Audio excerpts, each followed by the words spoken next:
Bonjour et bienvenue sur Intellian TV, la première web TV dédiée au logiciel libre et à l'open source.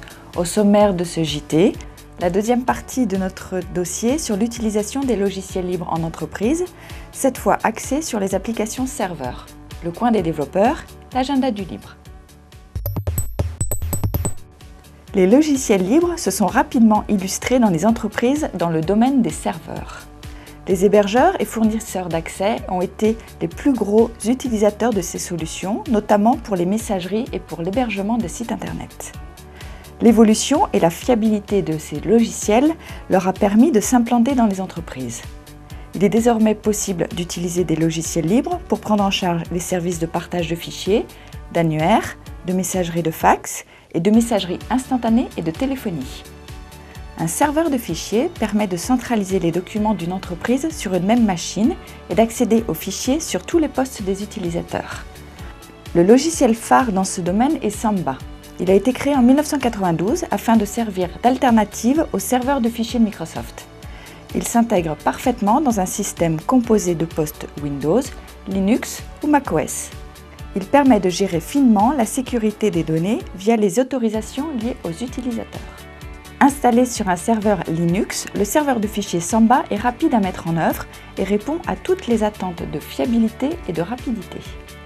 Un serveur d'annuaire permet à l'entreprise de disposer de bases de données d'utilisateurs ou de contacts qui seront utilisés par d'autres applications comme les logiciels de messagerie et les logiciels de gestion.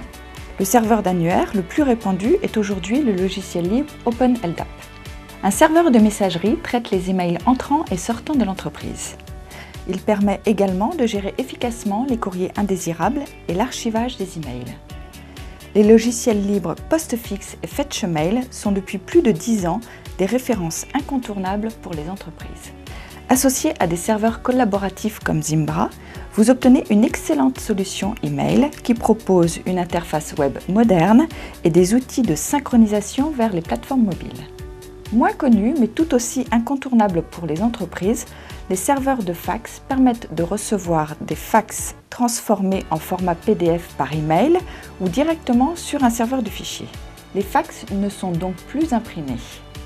Ils peuvent être facilement classés et archivés. Il est également possible d'envoyer des documents par fax depuis un PC sans avoir à les scanner.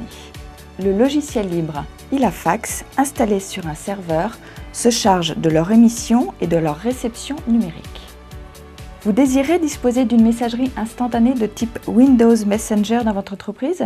OpenFire est fait pour vous. Il permet de mettre en place une solution sécurisée et interne à votre entreprise. Ce logiciel libre fonctionne tout aussi bien sur Windows, Linux et macOS.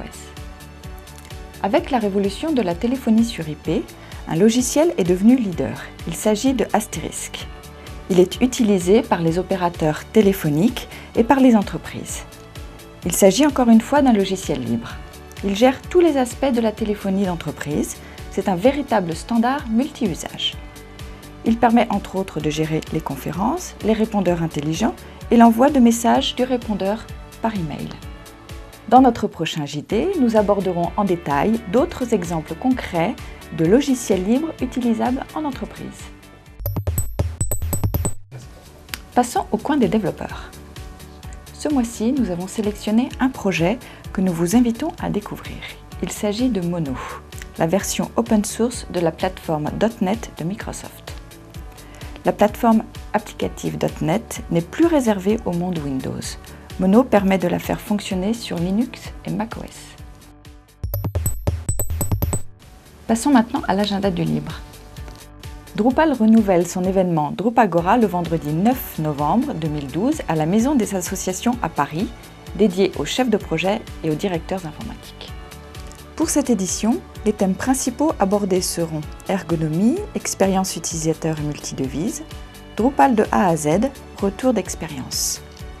Retrouvez toutes les informations sur le site de Drupagora. Le jeudi 29 et le vendredi 30 novembre prochain aura lieu la prochaine étape du PHP Tour à Nantes. L'événement s'adresse essentiellement aux développeurs, utilisateurs, prestataires et passionnés de PHP. Pour cette édition, l'accent est mis sur l'open data et l'interopérabilité. C'est la fin de ce JT, rendez-vous le mois prochain. Au revoir.